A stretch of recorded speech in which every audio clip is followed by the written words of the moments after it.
الكريم وعلى آله وصحبه وأهل بيته وخلفائه الراشدين وكربلاء الشهداء ومئات من غوث بغداده وأجميره وخجله نقشبنده مجدد الرساله ورجبه وأوليائه وأنبيائه ونعمه سنته أجمعين. أعوذ بالله من الشيطان الرجيم بسم الله الرحمن الرحيم. সকলে প্রাণ ভরে প্রাঞ্জল ভাষায় ভক্তি শ্রদ্ধা মহাব্বত অন্তরের অন্তঃস্থল থেকে আমার নবী আপনার নবী কুল কায়নাতের নবী প্রতি কয়েক মর্তবা দুরূদ শরীফ। যে নবী না হইলে কোনো কিছু হইতো না, যে নবী আল্লাহর দুস্থ হাবিব, যিনি আল্লাহর জাতি নূর, যিনি নূরে খোদা নূরে মুজাসসাম, যার সর্বাঙ্গ মুবারক নূর, যার পসরা মুবারক পায়খানা মুবারক আল্লাহর জাতি নূর, যার থুতু মুবারক আল্লাহর জাতি নূর, যিনি গায়েবের খবর দাতা গায়েবের গায়েব, যিনি হাজির নাজির সশরীরে জিন্দা, যে নবী বেহেশতের মালিক, আরশ কুরসি লৌহ কলমের মালিক, সমস্ত নবী রসুলগণের মালিক, ওলি গাউস কুতুব মুমিন মুমিনাতের মালিক, যে নবী জিন্দেগিতে একটা মিথ্যা কথা বলেন নাই,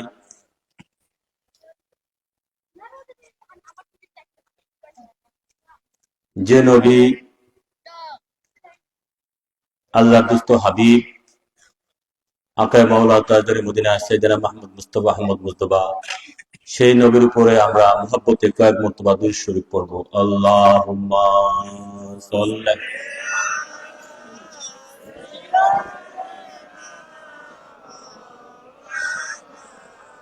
মুহাম্মাদ ওয়া আলি সাইয়্যিদিনা মাওলানা মুহাম্মদ।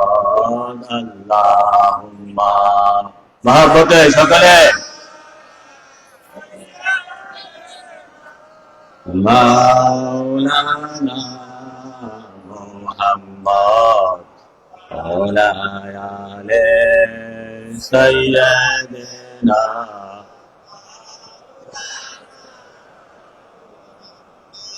রে ভেবে দেখো মনে মনে নিকট নবীর সনে, ভেবে দেখো মনে মনে নিকট নবীর সনে, নইলে থাকবার যায় সরে, নইলে থাকবার যায় সরে।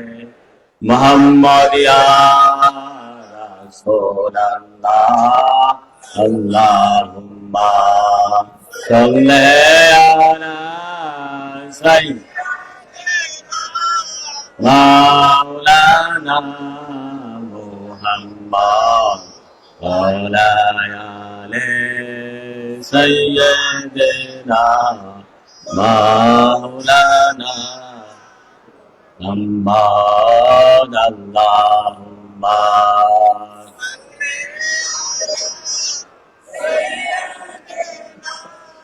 মাওলানা মুহাম্মদ ওয়া আলি সাইয়্যিদিনা মাওলানা। উপস্থিত মুমিন মুমিনাত, ইমানদার সুন্নি ও রাসালাতি জনতা, যে যেখান থেকে শুনছেন, অত্র এলাকার মুরব্বিয়ানি কেরাম, যুবক ভাই ও বোনেরা, পর্দার আড়ালে মা ও ভাইনেরা, উপস্থিত আজকের এই ইমানি সুন্নি মাহফিলের সভাপতি সাহেব, উপস্থিত আমার পূর্বের বক্তা মাওলানা মাইনুদ্দিন আশরাফ মুফতি সাহেব, উপস্থিত অত্র এলাকার বিশেষ করে সুন্নি মহল্লার মসজিদের খতিব সাহেব যিনি বয়ান করেছেন, তাছাড়া দূর দূরান্ত থেকে যারা এসেছেন, যারা মাইকের আওয়াজ শুনছেন, বিশেষ করে ইমানদার মুমিন মুমিনাত, সকলের প্রতি সবিনয় সালাম, আসসালামু আলাইকুম ওয়া রাহমাতুল্লাহ।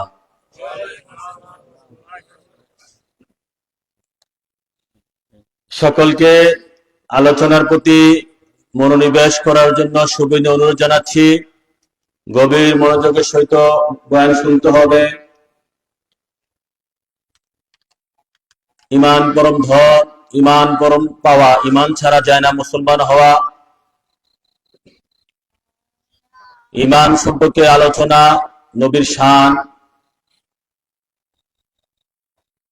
ভাইয়ের আমার, আমি যেখানে আলোচনা করি, আলোচনার পূর্বে কিছুক্ষণ ভূমিকা রাখতে হয়, কথা বলতে হয়। মাইকের সাউন্ড যাতে সবসময় একরকম থাকে, উঠা বসা আপ ডাউন করলে হবে না বাবা, তোমরা মাইকের সার্ভিস ভালো না। আপ ডাউন যাতে না করে সবসময় যাতে একরকম থাকে।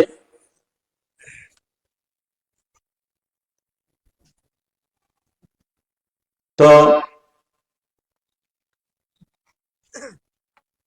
ভূমিকা স্বরূপ কিছু কথা বলবো। বর্তমান যুগে ওয়াজ নসিহত, বর্তমান যুগ ফিতনার যুগ। কিসের যুগ? আখেরি যুগ। এই ফিতনা যুগের মধ্যে ওয়াজ নসিহত হচ্ছে আরো বড় ফিতনা। ওয়াজ নসিহত হচ্ছে আরো বড় ফিতনা। এই ওয়াজ নসিহতের মাধ্যমে মানুষের ঈমান কিনা হয়, ঈমান বেচা বিক্রি হয়, ঈমান চুরি করা হয়। এই জন্যই ওয়াজ নসিহত সবচেয়ে বড় ফিতনা। ওয়াজ নসিহত সবচেয়ে বড় ফিতনা।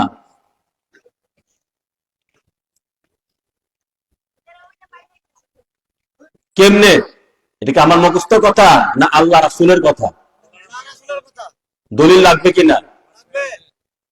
আমি কয়েকটা দলিল দিচ্ছি, দলিল দেওয়ার কথা বলি। বের আমার কোরআনে পাকে আল্লাহ পাক কি বলতেছেন? ইন্নাল্লাযিনা ইয়াকতুমুনা মা আনজালাল্লাহু মিনাল কিতাবি ওয়া ইয়াশতারুনা বিহি সামানান কালিলা উলাইকা মা ইয়াকুলুনা ফি বুতুনিহিম ইল্লা নার।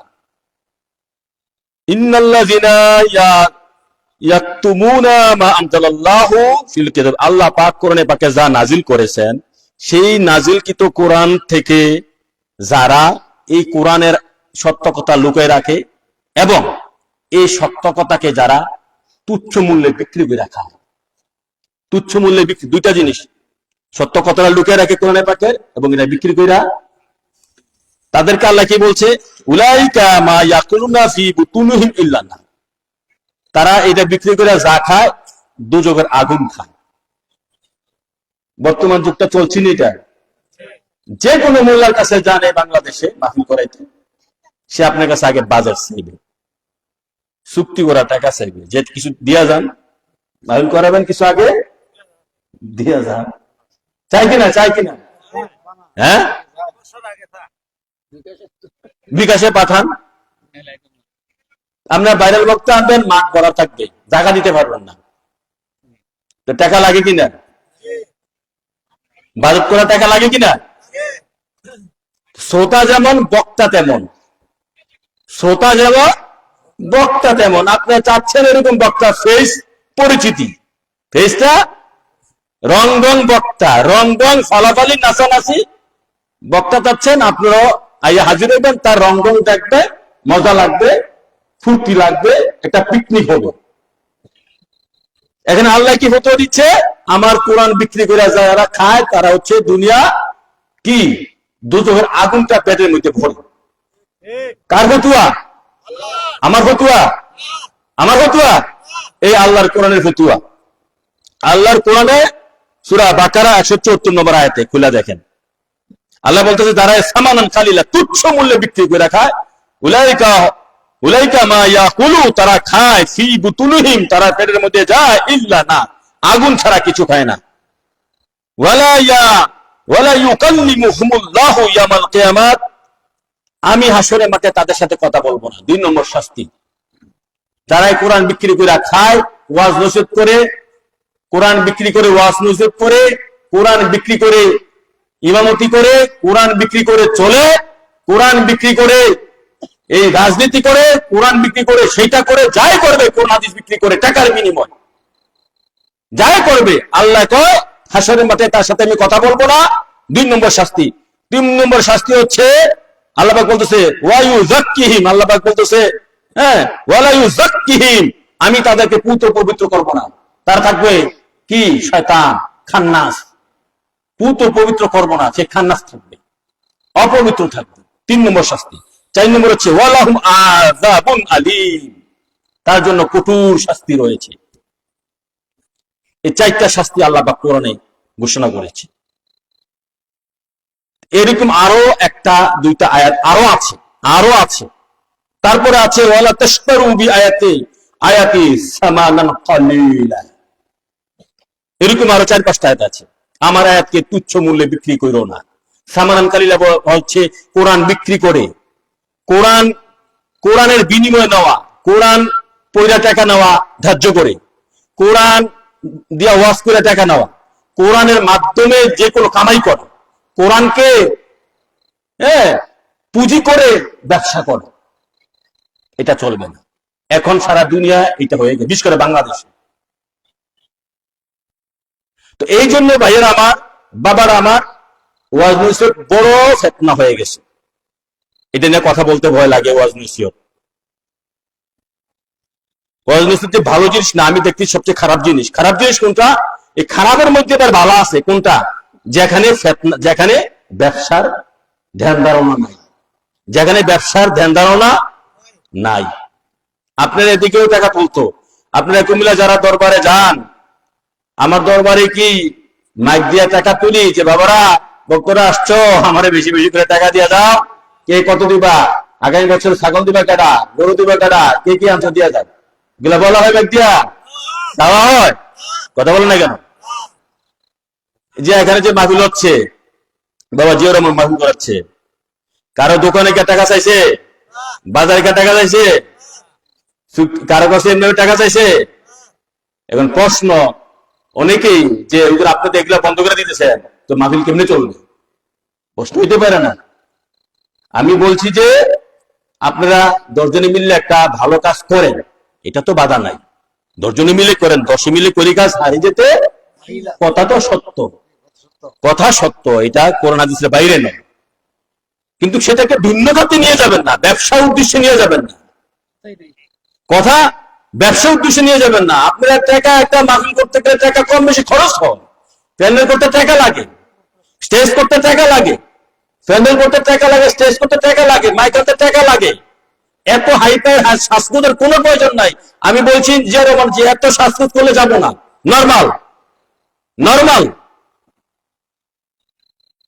নর্মাল হবে, এত শ্বাসরোধের কোনো দরকার নাই। তবে বাবা এইভাবে টাকা তুলো না যেটা নাজায়েজ। তুমি দান করো, ডাইনাতে দান করো, বামাতে না জানো। তোমরা এভাবে কেন টাকা তোলো? কে দিবা 10,000? এই ফিগারটা কেন ঠিক করো? 10,000 কে দিবা, এভাবে কেন বলো? কে দিবা 5,000? এভাবে কেন বলো? কে দিবে একটা খাসি আগামী বছর উরুসের জন্য? এভাবে কেন বলো? কে দিবা গরু? এভাবে কেন বলো? যদি তোমার টাকার প্রয়োজন হয়, উরুস করতে টাকা লাগে, ইসালে সব করতে টাকা লাগে, মাহফিল করতে টাকা লাগে। আমার নবী পাক সাল্লাল্লাহু আলাইহি ওয়াসাল্লাম যে যুদ্ধগুলা করেছেন, টাকা লাগছে না? তো নবী পাক সাল্লাল্লাহু আলাইহি ওয়াসাল্লাম কিভাবে চাইছেন? এ আমার সাহাবীগণ, সামনে যুদ্ধ আছে, অস্ত্রের প্রয়োজন, অস্ত্র কিনতে হবে, যার যার প্রয়োজন, যার যার তৌফিক অনুযায়ী আল্লাহ রাসূলের নামে দান করো। শেষ। এখন আমি 5,000 টাকা দিলাম, মাইক দিয়ে ঘোষণা দিতে হবে, এটা তো কোনো প্রয়োজন নাই। এগুলো তুমি দেখানো, এটাই হারাম, এটাই নাজায়েজ, এটাই নাজায়েজ। আপনারা যার যার শরীর, যার যার মন চায় মাহফিলে শরীক হতে পারেন, জিয়াউর রহমান দিতে পারেন। আমার মন চাইছে আমি মাহফিলে শরীক হব, কিন্তু 5,000 টাকা কে কে দিবেন, এভাবে তো কোনো ফিগারের দরকার নাই। 10,000 টাকা কে কে দিবেন এভাবে তো দরকার নাই। কথা বুঝে আসছে? আমার ভালো লাগছে, আমি শরীর হবো, আমার মনে যা চাইছে শরীর হবো, আমি যে মাহফিলটা করে তার কাছে দিলাম, শেষ। গোপনে, এটা গোপনের বিষয়, এটা প্রকাশ্যের বিষয় না। কথা বুঝে আসছে? যেভাবে দিলে আল্লাহ রাসূল কবুল করবো, আমি সেই জিনিসটা বলতে চাচ্ছি আপনাদেরকে, সোজা কথা। যেভাবে সালাত আদায় করলে আল্লাহ রাসূল কবুল করবে, সেভাবে সালাত আদায় করবেন।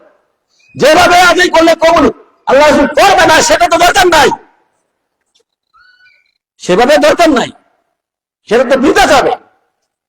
তো তদ্রুপ আপনি যেভাবে উরুস মাহফিলে টাকা পয়সা তুলেন, সেটা কোনো লাভ নেই, সেটা দেখান, লোক দেখান, বৃথা বৃথা লোক দেখান। তোলা যায় গেছে, তুলবেন বাবারা, আমার টাকা প্রয়োজন, যদি না কে কে যারা যারা সামর্থ্য আছে দিতে পারে, দিয়ে যাবেন অমুকের কাছে, শেষ শেষ।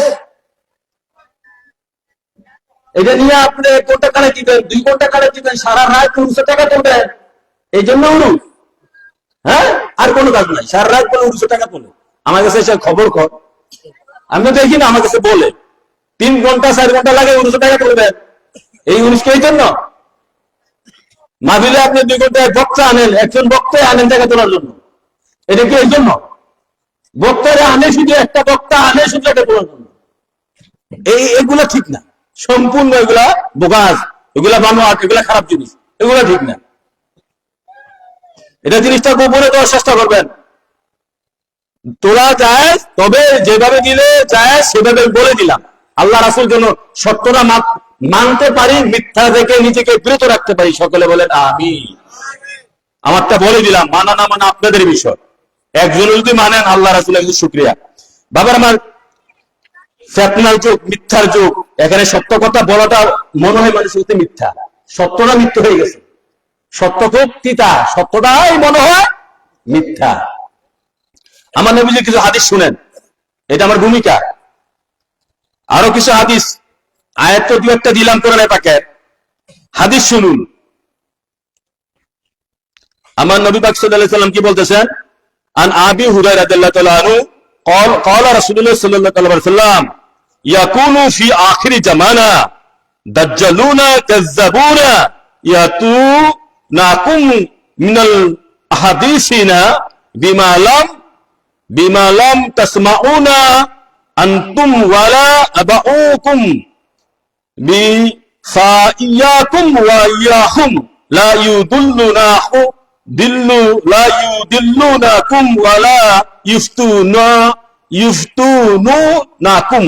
মানে মুসলিম শরীফে হাদিসটা এসেছে, আমার হুজুর পাক নবী বলেছেন, তোমাদের মধ্যে এমন একটা যুগ, আখিরি জমানা, এমন একটা সময় আসবে, ওই সময়ের মধ্যে কিছু দাজ্জাল, কিছু কাজ্জাব বের হবে, তারা এমন এমন নতুন কথা বলবে যা তোমাদের বাপ দাদারাও শুনে নাই, তোমাদের বাপ দাদারাও শুনে নাই। এমন দাজ্জাল কাজ্জাবরা এমন কথা বলবে তোমাদের বাপ দাদারাও শুনে নাই।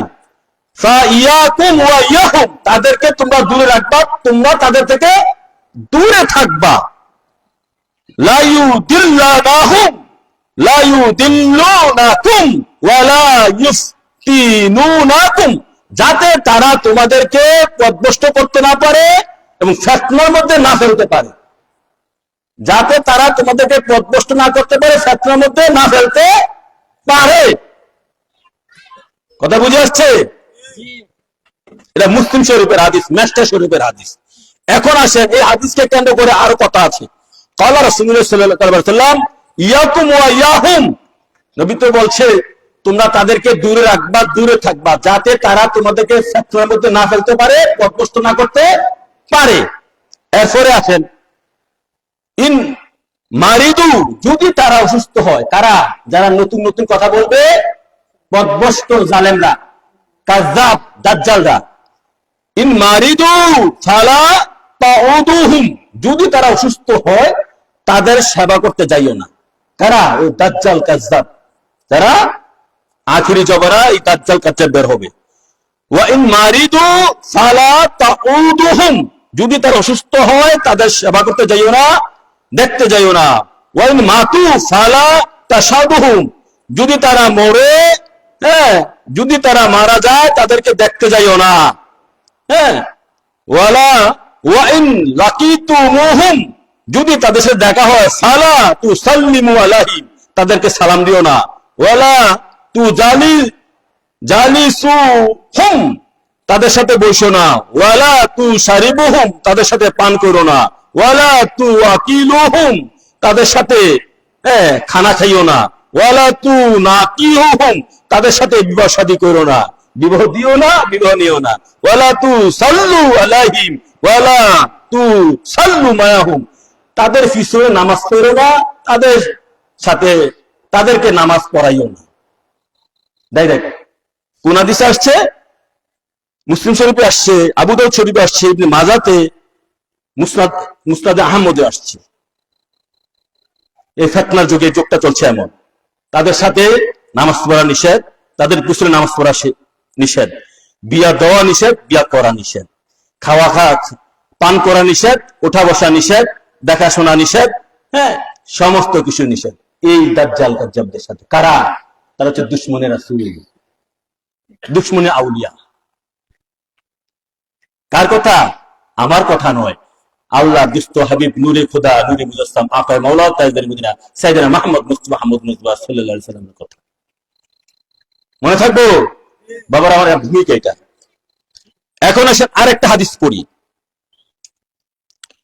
ওয়াইন আলী খালাকাল রাসূলুল্লাহ সাল্লাল্লাহু আলাইহি ওয়াসাল্লাম ইউশিকু আন ইয়াতি আলা নাসি জামানান, এমন একটা জমানা আসবে এই উম্মতের মধ্যে, লা ইয়াবকা মিনাল ইসলাম ইল্লা ইসমুহু, ইসলাম নাম মাত্র থাকবে, ইসলাম নাম মাত্র থাকবে। ওয়ালা ইয়াবকা মিনাল কোরআন ইল্লা রাসমু, কোরআনের শুধু অক্ষরগুলা থাকবে, বাস্তবে কার্যকর থাকবে না। মাসাজিদুহুম আমিরাতু ওয়া হিয়া খারাবুম মিনাল হুদা, মসজিদগুলো আবাদ হবে কিন্তু সেখানে কোনো হেদায়েত থাকবে না। মসজিদ আবাদ হবে, সেখানে কোনো হেদায়েত থাকবে না। উলামাহুম শাররু মিন তাহাতি আদামিস সামা, ওই যুগের আলেমগণ হবে নীল আকাশের সবচেয়ে নিকৃষ্ট। মিন ইনদিহিম তাকরুজ ফিতনাতু ওয়া ফিহিম তাউদ, এবং ওই আলেমদের উপরে, ওই যুগের আলেমদের উপরে তাদের ফিতনা তাদের উপরে নিপতিত হবে। কোন জায়গা আসছে? আলেম ফাজল কামাল কালাসে পড়ানো হয়, মেশকা শরীফ হাদিসটা এসেছে ১ পৃষ্ঠা ১৪৫, হাদিস নম্বর ২৫২, এবং ইমাম বায়াক্কি তার সবুল ঈমান হাদিসটা বর্ণনা করেছেন। কি বুঝলেন? তারপরে আসেন এর পরবর্তী হাদিস। ক্বালা আলী রাদিয়াল্লাহু তাআলা আনহু আইয়ুহান নাস ইন্নী সামিতু রাসূলুল্লাহ সাল্লাল্লাহু আলাইহি ওয়াসাল্লাম ইয়াকুলু ইয়াখরুজু কওমুম মিন উম্মতি ইয়াকরাউনা কুরআনা লাইসা কিরাতুকুম ইলা কিরাতিহিম বিশাইইন, এই উম্মতের মধ্যে এমন একদল আবিষ্কার হবে, এমন একদল বের হবে যারা কোরআন পাঠ করবে মধুর সুরে, এমন সুরে পাঠ করবে যারা হকপন্থী তাদের চেয়ে আরো কঠিন সুরে পাঠ করবে, সুন্দর কুকিলি সুরে, কিন্তু তাদের কোরআন তেলাওয়াতটা তাদের এই কণ্ঠনালীর নিচে যাবে না। নবীজি 1500 বছর আগে বলে দিয়েছেন এত কুকুলি সুরে কোরআন পাঠ করবে। আছে কিনা? আছে কিনা? এই কোরআন দিয়ে আপনাকে গায়েল করবে। তারপরে নবীজি বলতেছে ইয়াকরাউনাল কুরআনা লাইসা কিরাতুকুম ইলা কিরাতিহিম বিশাইইন, তাদের কোরআন তেলাওয়াতের কাছে হকপন্থীদের কোরআন তেলাওয়াত কিছুই না। মানে যারা দোজখপন্থী, যারা দোজখবাসী, যারা ৭২ দল, তাদের কোরআন তেলাওয়াতের কাছে হকপন্থীদের কোরআন তেলাওয়াত কিছুই না। তারপর বলতেছে ওয়ালা সালাতুকুম ইলা সালাতিহিম বিশাইইন, ৭২ দলের সালাতের কাছে মানে হকপন্থী সালাত কিছুই না, বাহ্যিক অর্থে বাহ্যিকভাবে দেখা যাবে। নবীজির হাদিস, মুসলিম শরীফের হাদিস, তিরমিজি শরীফের হাদিস, ইবনে মাজাহ শরীফের হাদিস, ওয়ালা সালাতুকুম ইলা সালাতিন বিশাইইন ওয়ালা সিয়ামুকুম ইলা সিয়ামিহিম বিশাইইন ইয়াকরাউনাল কুরআনা ইয়াহসাবুনা আন্নাহুম লাহুম ওয়া হুম আলাইহিম। তারপরে বলতেছে ওয়ালা তুজাবিজু সালাতুহুম তারাকিয়াহুম, তারা ইসলাম থেকে এমন ভাবে বের হয়ে যাবে যেমন তীর ধনুক থেকে বের হয়ে যায়। তীর যখন ধনুক থেকে বের হয়ে যায়, এটা ফিরানো যায়? তারা এমন ভাবে ইসলাম থেকে বের হয়ে যাবে, যদি তারা এত নামাজি, তারা এত কোরআন তেলাওয়াতি, তারা এত রোজাদার, দেখলে বোঝা যাবে না তারা যে দাজ্জাল, কাজ্জাব, নবীর দুশমন।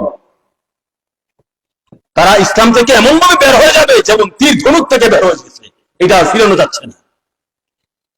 হ্যাঁ, সেটা আপনার ইমাম বাহাক্কি হাদিসটা বর্ণনা করেছেন। তারপরে আপনার মুসলিম শরীফ হাদিসটা এসেছে, নাসাই শরীফে হাদিসটা এসেছে, আবু দাউদ শরীফ হাদিসটা এসেছে, তারপর আব্দুর রাজ্জাক হাদিসটা বর্ণনা করেছেন, আর অনেক হাদিসটা বর্ণনা করেছেন। এই সমস্ত নবীজির ভবিষ্যৎ বাণী হাদিসের কারণে, আল্লাহর কোরআনের আয়াতের কারণে বয়ান করতে ভয় লাগে। কি বয়ান করব? কাজ্জাবরা, দাজ্জালরা যখন বয়ান করে, হ্যাঁ, দুজুকি ভাইরাল বক্তারা যখন বয়ান করে, মানুষের মাঠ ভরে যায়।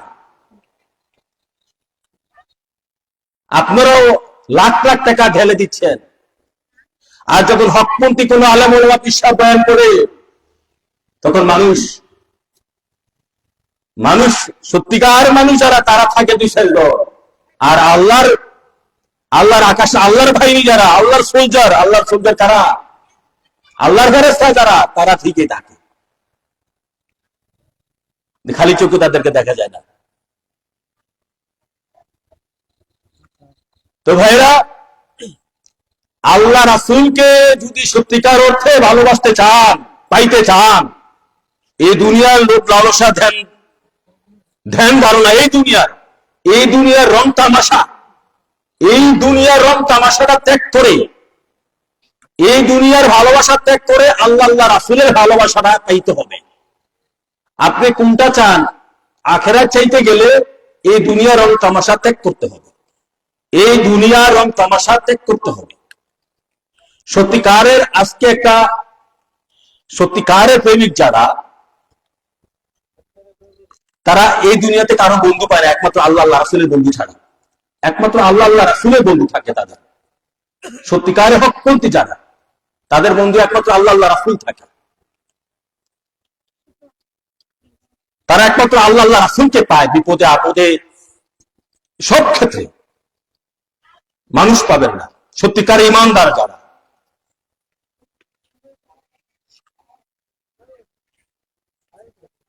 তো রং তামাশা ইসলাম নয়। ইসলাম হচ্ছে এক মহাপ্রেমের খেলা। ইসলাম হচ্ছে আল্লাহ রাসূলের সাথে এক মহাপ্রেমের খেলা। আল্লাহ রাসূলের সাথে প্রেম করবেন, বাহ্যিক ভাবে নিজের চরিত্র সংশোধন করবেন। লা ইয়াদখুলু জান্নাতা ইল্লা বিহুসনি খালক। সেসিতে শরীফে এসেছে, কেউ জান্নাতে মুক্তির শান্তির বাগানে, জান্নাত কি? জান্নাত শব্দের অর্থ কি? বাগান। কেউ শান্তির বাগানে কেউ প্রবেশ করতে পারবে না পরিষ্কার পরিশুদ্ধ আচার আচরণ পরিষ্কার পরিশুদ্ধ না হওয়া পর্যন্ত। হুসনি খাও মানে আপনার চরিত্র হুসনি, মানে পরিষ্কার পরিশুদ্ধ হওয়া না পর্যন্ত, আদর্শবান চরিত্র না হওয়া পর্যন্ত কখনো আপনি শান্তির বাগানে প্রবেশ করতে পারবেন না। তো আদর্শবান চরিত্র হতে হবে। আদর্শবান আমাদের মডেলটা কি? আমাদের মডেল হচ্ছে আল্লাহর দুস্থ হাবিব আকায়ে মাওলা তাজদারে মদিনা সাইয়েদনা মুহাম্মদ মুস্তাফা আহমদ মুজতবা সাল্লাল্লাহু তাআলা আলাইহি ওয়া সাল্লাম। আল্লাহর দুস্থ হচ্ছে আমাদের মডেল। নবীজির গুণে গুণান্বিত, নবীজির আদর্শ আদর্শবান, নবীজির রঙে রঙিন হওয়া, নবীজির প্রেমে একাকার হওয়া।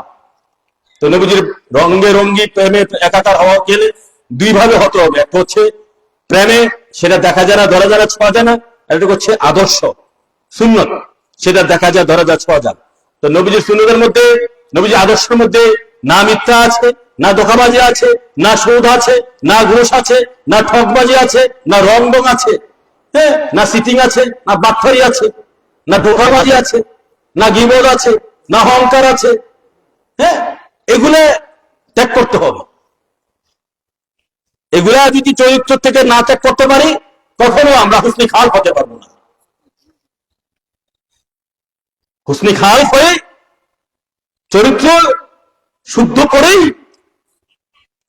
আমাদের সালাত আদায় করতে হবে, রোজা রাখতে হবে, হজ করতে হবে, যাকাত করতে হবে, উপযুক্ত হইলে মানুষের ক্ষতি থেকে নিজেকে দূরে রাখতে হবে। ওয়াজ নসিহত কোনো প্রয়োজন নাই, অতিরিক্ত ওয়াজ নসিহতের কাছে না। এটা একটা অহংকার। আমরা করছি আমাদের ওয়াজ নসিহত। আমি আমার প্রস্তাবও লিখি, ওয়াজ নসিহতের উদ্দেশ্য হচ্ছে আল্লাহ রাসূলের সন্তুষ্টি, মানুষকে হেদায়েত নসিহতের উদ্দেশ্য, মানুষকে নসিহত হেদায়েতের উদ্দেশ্য। যদি এখানে টাকা পয়সার দিকে চলে যায়, ব্যবসায়ী মন নসিহতে চলে যায়, বক্তাদেরকে কিনে আনেন, এখানে হেদায়েতটা দূর কথা, যে বক্তারা ওয়াজ করাচ্ছে সেই তো হেদায়েত প্রাপ্ত হয় নাই, সে তো টাকার লোভে এসেছে। কিসের লোভে? তাহলে এখানে কিসের ওয়াজ নসিহত? সে তো টাকার লোভে এসেছে, এখানে কিসের ওয়াজ নসিহত? এটা ব্যবসা। অর্থাৎ যে এখানে ওয়াজ নসিহত হবে, ধ্যান ধারণা থাকতে হবে একমাত্র লিল্লাহি রাসূলি, আল্লাহ রাসূলের সন্তুষ্টির জন্য, আল্লাহ রাসূলের প্রেমের খেলা, আল্লাহ রাসূলের প্রেমের উদ্দেশ্যে, আল্লাহ রাসূলের সন্তুষ্টির উদ্দেশ্যে এই নিয়োগ করে ওয়াজ নসিহত আয়োজন করবেন। হ্যাঁ, একজনে করেন, দুইজনে করেন, ছোট করেন, বড় করেন না, বড় তো কোনো দরকার নাই, 5 জনে করেন, মাইক দিয়ে করেন, মাইক ছাড়া করেন। জীবনের প্রতিটা কাজ যদি আল্লাহ রাসূলের সন্তুষ্টির জন্য করতে পারেন, তাহলে তো আপনি ওলি আল্লাহ কাজ হয়ে যাবেন। কম কথা বলেন, কম গান, কম খান, এগুলো নবীর সুন্নাত। আর বেশি ওয়াজ নসিহত এখন যেটা চলছে, আপনি দেখবেন যে কোনো ওয়াজ নসিহত আপনি যাবেন, গিয়ে দেখবেন বক্তার সাথে এখানে কোন উদ্দেশ্য আসছে, আপনি খুঁজলেন যে বক্তার সাথে এখানে আসছে উদ্দেশ্যটা কি, সে উদ্দেশ্যকে এমনি টাকা পাইতে আসছে, এখানে আপনি খোঁজ খবর নেবেন। এগুলো তো আপনার খোঁজ খবর নেন না, গিয়ে দেখেন বক্তার সবাই জিজ্ঞাসা করেন যে আপনি এখানে কয় টাকার উদ্দেশ্য আসছে, নাকি কয় টাকা আগে টাকা দিচ্ছেন কিনা, বা যারা আয়োজনটা করে তাদের লোকে আপনারা জানেন। এখানে তো আমার জিয়া রহমান আছে, আমার পূর্ব বক্তারে কয় টাকা বাজেট আনছে, 1 টাকা ওনা বাজেট, হাজিয়া 1000, 2000, 1500 বড় চাইলে দেবো, বড় লোক আমার 1000, 2000, 3000 বড় চাইলে হ্যাঁ হাজিয়া হিসাবে না দিলে আমাকে দিতে হবে নেসেসারি। ঠিক আছে, আমরা এখন কথা হুজুর টাকা দিয়ে আপনারা মনে করতেছেন বেশি টাকা দিয়ে কিনে আনলে বড় বক্তা, এই জিনিসটা মনে করাই কুফরি, এই জিনিসটা মনে করাই কুফরি। নারে তাকবীর, নারে রিসালাত। আপনারা যে দোকাবাজে পড়বেন না কেন, আপনার সাধারণ লোকেরা মনে করেন যে 1 লাখ টাকা বক্তায় নামাজ করেছি, বেনাকে কম জানিনি, বলেন না, বলেন না, তো এটা তো কুফরি, অহংকার শেষ, এটা তো কুফরি। এটা থেকে উঠবেন কেমনে? কিসের নামাজ রোজা আমরা ঠিক করতে পারেন না, এই কর্ম তো 50,000 টাকা দেবো বক্তায় নামাজ করেছি। আপনি তো পচে গেছেন, সমাজ তো নষ্ট হয়ে গেছে।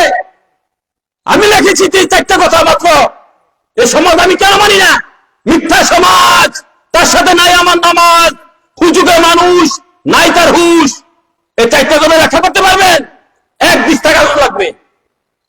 সমাজ তো মিথ্যা হয়ে গেছে, মানুষকে সত্য মানুষের মূল্য নাই। বেশি টাকা দিয়ে আইনে তারা মূল্য দিচ্ছেন, আপনি এখানে মিথ্যা নিয়ে গর্ব করেন। এখানে অবৈধ ভালো টাকা দিয়ে আনছেন, যেটা ইসলাম সাপোর্ট করে না, অথচ অবৈধটা নিয়ে আপনি অহংকার করে, তাহলে কেমনে হবে? সত্যবত মানুষ কেমনে আসবে? আচ্ছা, আপনার কোন রাস্তা নাই? বাবারা, আমার নবী দুজাহান দেখেন, আমার নবীর পথে আসেন। আমার নবী কিন্তু এভাবে মানুষকে বলে এত সামনে এভাবে অফ করে নাই, 1 জন 2 জন 4 জন 5 জন হেদায়েত করছে, কি করছে কিনা? হ্যাঁ, আমার নবী যিনি আল্লাহর পরে নবীর অবস্থান, কুল কায়নাত নবীর জন্য সৃষ্টি হয়েছে। হ্যাঁ, আমার নবীর কাছে এত লোক, আমার নবী যেভাবে হেদায়েত করছে মানুষকে, আমার নবীর পরে এর পরবর্তী যে ওলি গাউস কুতুবরা, নবীর পরে সাহাবী, তাবে তাবিন, ওলি, তাবে তা ইমাম আয়াম্মাম, ওলি গাউস কুতুবরা, ঠিক এভাবেই নবীর যে রাস্তাটা হেদায়েতের, নবী যে 13টা বছর মক্কাতে যে ঈমান প্রচার করছে, 13 বছরে কতজন হেদায়েত করছে? এই না, আল্লাহর পরে নবী অবস্থান, যে নবীর হাত মোবারক ইশারায় হ্যাঁ চন্দ্র দ্বিখণ্ডিত হয়ে গেছে, যে নবীজির সাথে চন্দ্র, নবী যখন শরীয়তের ছোট বাচ্চা ছিলেন, শরীয়তে যদি শরীয়ত শব্দটা যোগ না করেন মানে বেয়াদব হয়ে যাবেন। শরীয়তে যখন যিনি বাচ্চা ছিলেন তখন নবীজি এভাবে কাইতেছেন, দোলনার মধ্যে চন্দ্র এইভাবে কাইতেছে। শরীয়তে বাচ্চা ছিলেন কাইতেছে, চন্দ্র এভাবে কাইতেছে, চন্দ্র নবীর সাথে খেলছে। হ্যাঁ, তারপরে নবী পাক সাল্লাল্লাহু আলাইহি সাল্লামের ইমাম হযরত মাওলা আলীরে আসরণ সূর্য আবার উঠাইয়া আসরণ নামাজ আবার পড়াইছে। মানে সূর্য অস্ত চলে গেছে, আবার সূর্যের ইশারা দিছে, আবার সূর্য উদয় অস্ত যাওয়ার পর আবার উঠে আসছে, যে নবীর হাত মোবারকের ইশারা। ঠিক আছে, যে মানে মোট কথা সারাক্ষণ কায়নাত যে নবীর অধীনে, যে নবীর হুকুমে চলে, যে নবীর হুকুমে চলে, সে নবী ইচ্ছা করলে সমস্ত কুল কায়নাতে এক মুহূর্তে ইবাদত করে পারতেন। সে নবীজি একটা সিস্টেমের মাধ্যমে আসছে, সিস্টেমের মাধ্যমে এমনি আস্তে আস্তে আস্তে আস্তে আস্তে আসছে। এই সিস্টেমটা কেন এইভাবে আসছে দেখাইছে, হে আমার উম্মত, শিক্ষা দাও। এই দেখো, শিখো, এভাবেই আসতে হবে। যদি একসাথে করে লাই তাহলে কি শিখলা, কি বুঝলা, কি শিখলা, কি বুঝলা? কিছুই শিক্ষা হলো না, কিছুই বুঝলা না। ধৈর্য প্রত্যেকটা হবে। আল্লাহ চিনবা কিভাবে, নবী চিনবা কিভাবে? কথা বুঝে আসছে তো বাবা? এভাবে আমি কথাগুলো বলতে ভূমিকার সাথে কথাগুলো বলছি, আমার মেন আলোচনা তো যাই নাই। ধৈর্য ধরে একটু বসুন, আলোচনা করি, গভীর আলোচনা। এই আলোচনা জীবনে শোনেন নাই, একটু গভীর মনোযোগ লাগান। আলোচনার বিষয়বস্তু হচ্ছে, আলোচনার বিষয়বস্তু আমি একটা বিষয় আলোচনা করব,